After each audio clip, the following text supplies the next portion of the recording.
Welcome back. James cinema ನೋಡಿದಾಗ ಎಲ್ಲರ ಕಣ್ಣಂಚಲ್ಲೂ ನೀರು ಬಂದಿದೆ. ಸಿನಿಮಾ ನೋಡೋಕಾಗದೆ ಕಣ್ಣೀರು ಹಾಕ್ತಾ ಹೊರ ಬಂದಿದ್ದಾರೆ ಪುನೀತ್ ರಾಜ್ಕುಮಾರ್ ಅವರ ಸೋದರ ಮಾವ ಚಿನ್ನೇಗೌಡರು.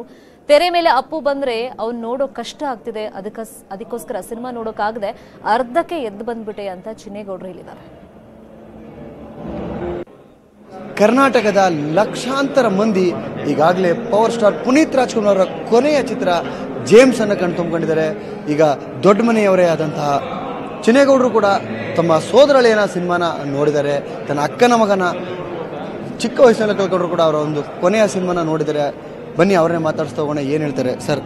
ಲಕ್ಷಾಂತರ ಜನ ಕೋಟ್ಯಾಂತರ ಜನ ನೋಡ್ತಾ ಇದ್ದಾರೆ, ಕಣ್ಣೀರು ಹಾಕ್ತಾ ಇದ್ದಾರೆ. ಆ ಮಾತು ಸತ್ಯ. ನನ್ನ ಮನಸ್ಸಿನಲ್ಲಿ ನನ್ನ ಭಾವನೆಯಲ್ಲಿ ಅದೇ ಕಾಣ್ತಾ ಇರೋದು, ಬೇರೆ ಏನೂ ಕಾಣ್ತಾ ಇಲ್ಲ. ಅದಕ್ಕೋಸ್ಕರ ನನ್ನ ಪಿಕ್ಚರ್ನ ಪೂರ್ತಿ ನೋಡೋಕ್ಕಾಗಲ್ಲ ಅನ್ಕೊಂಡಿಲ್ಲ. ಯಾಕೆಂದರೆ ನೋಡ್ತಾ ಪುನೀತ್ ಬಂದಾಗ, ಆ ದೃಶ್ಯದಲ್ಲಿ ಬಂದಾಗ ಏನೋ ಒಂದು ಕಳ್ಕೊಂಡಿದ್ದೀವಿ ಅನ್ನೋ ಅನಿಸುತ್ತೆ ನಮಗೆ. ಅವನಂತೂ ಮರೆಯೋಕ್ಕಾಗೋದಿಲ್ಲ. ಅವನ ನೀಡಿದಂಥ ಅಭಿನಯ ಇದೆಯಲ್ಲ, ಏನ್ರಿ ಅದು ಸಹಜವಾಗಿದ್ದಾರೆ, ಸಹಜವಾಗಿ ಮಾಡಿದ್ದಾನೆ, ಎಷ್ಟು ಲೀಲಾಜವಾಗಿ ಮಾಡಿದ್ದಾನೆ. ಅವನು ನಿಜವಾಗ್ಲೂ ಕೂಡ ಅವನಿಗೆ ಒಂದು ಸಿನಿಮಾ ಅಂತಲ್ಲ, ಅವನು ನಟನೆ ಮಾಡಿ ಎಲ್ಲ ಸಿನಿಮಾಗಳಲ್ಲೂ ಹೀಗೆ ಮಾಡಿದ್ದಾನೆ. ಮೇಲಾಗಿ ಎಲ್ಲರೂ ಹೇಳ್ತಿರೋದು ಶಿವರಾಜ್ ಕುಮಾರ್ ವಾಯ್ಸ್ ಡಬ್ ಮಾಡಿದ್ದಾರೆ. ಶಿವರಾಜ್ ಕುಮಾರ್ ಮಾಡಿಲ್ಲ ರೀ.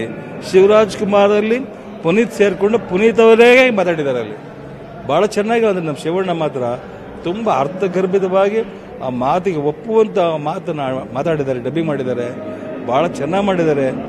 ನನಗಂತ ಈ ಸಿನಿಮಾ ಪುನೀತ್ ಸತ್ತೋಗಿದ್ದಾರೆ, ಸ್ವರ್ಗಸ್ಥರಾಗಿದ್ದಾರೆ, ಅದಕ್ಕೋಸ್ಕರ ಅಲ್ಲ. ಪುನೀತ್ ಇದ್ರೂ ಕೂಡ ಇನ್ನಿದ್ರೆ ಡಬ್ಬಲ್ ಆಗ್ತಿತ್ತು ಏನೋ ಗೊತ್ತಿಲ್ಲ, ಮರೆಯೋಕ್ಕಾಗೋದಿಲ್ಲ ರೀ. ಇದು ಕರ್ನಾಟಕದಾದ್ಯಂತ, ಬೇರೆ ಹೊರ ರಾಜ್ಯದಲ್ಲಿ, ಹೊರ ದೇಶದಲ್ಲಿ ಬಿಡುಗಡೆ ಆಗಿದೆ. ಎಲ್ಲ ಕಡೆಯಲ್ಲೂ ಕೂಡ ನಾನು ಕೇಳ್ತಾ ಇದ್ದೀನಿ, ಒಳ್ಳೆ ರೆಸ್ಪಾನ್ಸ್ ಬರ್ತಾ ಇದೆ. ನಾನು ಅದಕ್ಕೋಸ್ಕರ ಹೊರಗಡೆ ಬಂದಿರಲಿಲ್ಲ, ನಮ್ಮ ಮನೇಲೇ ಕೂತಿದ್ದೆ ಟಿ ವಿ ನೋಡಿಕೊಂಡು, ಹೊರಗಡೆ ಬರೋಕ್ಕಾಗ್ತಿರಲಿಲ್ಲ.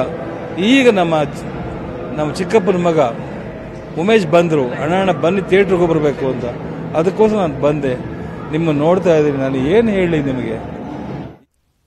ಮತ್ತಷ್ಟು ಸುದ್ದಿ ಬ್ರೇಕ್ ಆದ್ಮೇಲೆ.